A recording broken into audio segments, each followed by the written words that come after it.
Please, door lock, Brad. I'm sorry, Mary. I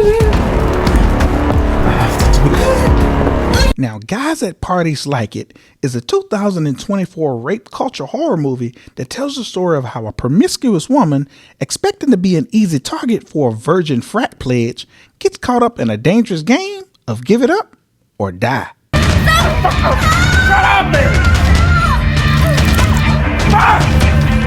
Here are 5 reasons you should watch this movie. Reason number 1, the virgin. Got exactly 3 hours to seal the deal and swipe that V card. Because as you know, there are no virgins allowed to fly Delta. Now, the movie first begins when we meet Brad, a new pledge at Delta Delta Chi, who is instructed by his frat brothers to lose his virginity. But while in the process of doing so, he's making out with Trixie, the girl who would do anything to please a guy. I like to try everything at least once. But those things don't go according to plan because Brad frightens Trixie, who is turned off by his extreme masochistic nature, one that involves her punching him in the face and making him bleed. Did you just fucking come?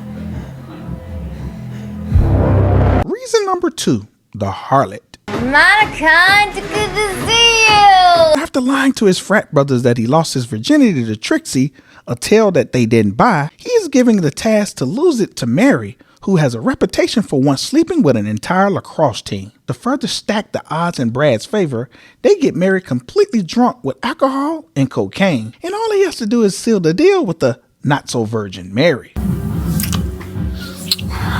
Reason number 3, truth or dare.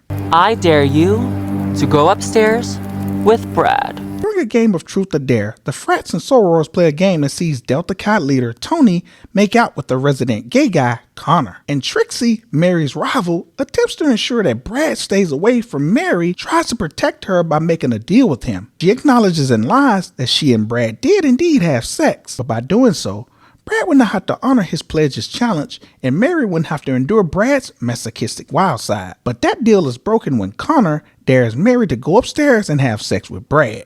A challenge she accepts.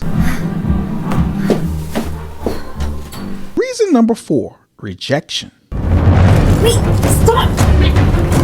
Brad, I said fucking no! Now once upstairs, Brad and Mary starts to make out, but in typical Brad fashion, his masochistic wild side wins out and Mary rejects his advances, thus foiling his plans to lose his virginity and meeting the demands of his pledge's challenge. So Brad assumes because Mary has a bit of a sexual reputation that she would be a sure thing, but as it turns out, most of Mary's perceived sexual stats are social media embellishments. And even though Mary rejects Brad advances, she likes him and wants to actually pursue a relationship. But Brad has other plans. Brad, I don't feel so good.